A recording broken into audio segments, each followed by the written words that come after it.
16 కేసులు ఈ రాకేష్ గాంధీ మీద వేరు ప్రాంతాల్లో ఎక్కడెక్కడో ఏవో కంప్లైంట్స్ అట ఇచ్చారట ఉన్నాయట. అందుకని ఇప్పుడు ఇతన్ని హింసించాలంట. అంటే ఒక్కసారి ఆలోచించండి, అక్రమ కేసులు పెట్టే విషయంలో కూటమి ప్రభుత్వం యొక్క పిచ్చి పరాకాష్ఠకు చేరిందని ఈ రాకేష్ యొక్క కేసే, ఈ కేస్ స్టడీయే మనకు ఎవిడెంట్గా ఒక ఐ ఓపెనింగ్గా కనిపిస్తుంది. అక్రమ కేసులు ఏ విధంగా కూటమి ప్రభుత్వం వాళ్ళు కడుతున్నారు, వైఎస్ఆర్ కాంగ్రెస్ పార్టీ వాళ్ళని హింసిస్తున్నారు, జైళ్ల పాలు చేస్తున్నారని.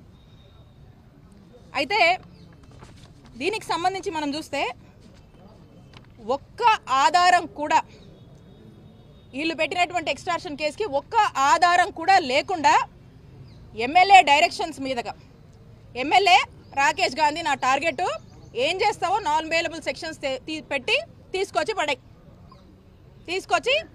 అరెస్ట్ చేయండి, జైలుకు పంపించండి అని ఎమ్మెల్యే ఇచ్చినటువంటి ఇన్స్ట్రక్షన్స్ మేరకు ఈ నెరేటివ్ అల్లి మరి ఈ సిఐ ఏ విధంగా కూడా ఇలాంటి సెక్షన్స్ పెట్టి ఏ ఆధారాలు లేకపోయినా కూడా ఈ యొక్క నెరేటివ్ని కనీసము మనం పెడుతున్న కంటెంట్కి కనీసం సింక్ అవుతుందా లేదా అని కూడా ఆ యొక్క తన యొక్క విచక్షణను కూడా కోల్పోయి ఏ విధంగా ఈ యొక్క కేసు కట్టారనేది మనకు స్పష్టంగా అర్థమవుతోంది. కాబట్టి నేను చెప్తా ఉన్నా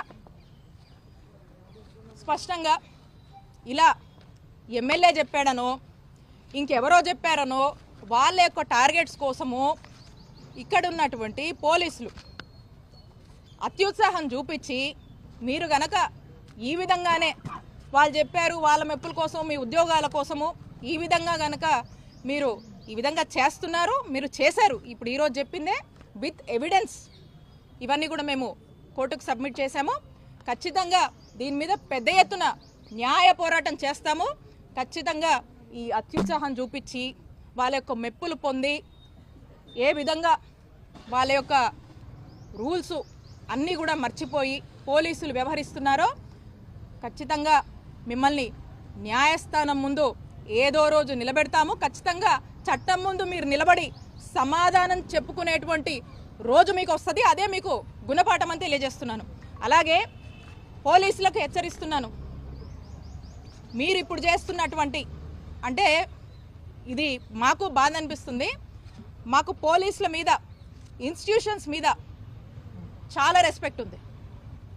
కానీ ఈరోజు వీటిని కూడా మ్యానిపులేట్ చేస్తూ మిస్లీడ్ చేస్తూ ఏదైతే పోలీసులు రాజకీయ మెప్పుల కోసం చేస్తున్నారో, ఏదైతే మీరు ఒక రోజంటూ మీకు వస్తుంది, అప్పుడు మీరు చట్టం ముందు నిలబడి సమాధానం చెప్పుకున్నటువంటి రోజు, ఆ రోజున ఒక్క క్షణం మీరు ఆలోచిస్తారు ఎందుకు అత్యుత్సాహానికి పోయి ఈరోజు ఈ పాపాలకు మేము పాల్పడ్డామో అని. ఆ రోజు మీరు ఒకసారి ఆత్మవిమర్శ చేసుకునేటువంటి రోజు ఖచ్చితంగా వస్తుంది. సరైన గుణపాఠం మీకు చెప్తాము, చట్టం ముందు మిమ్మల్ని నిలబెడతామని చెప్పి పోలీసుల్ని హెచ్చరిస్తున్నాను.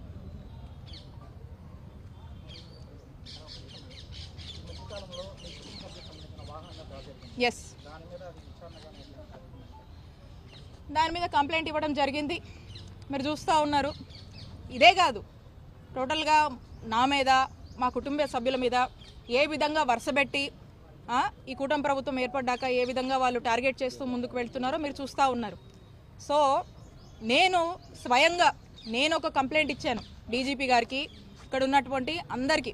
దాని మీద ఇప్పటి వరకు కూడా ఏమాత్రం కూడా రెస్పాన్స్ అనేది అవ్వలేదు, దాని మీద ఇంకా కూడా ఏమాత్రం స్పందించలేదు. మరి ఇలాంటివి అయితే మాత్రం స్పందించడానికి వాళ్ళకి చాలా టైం ఉంది.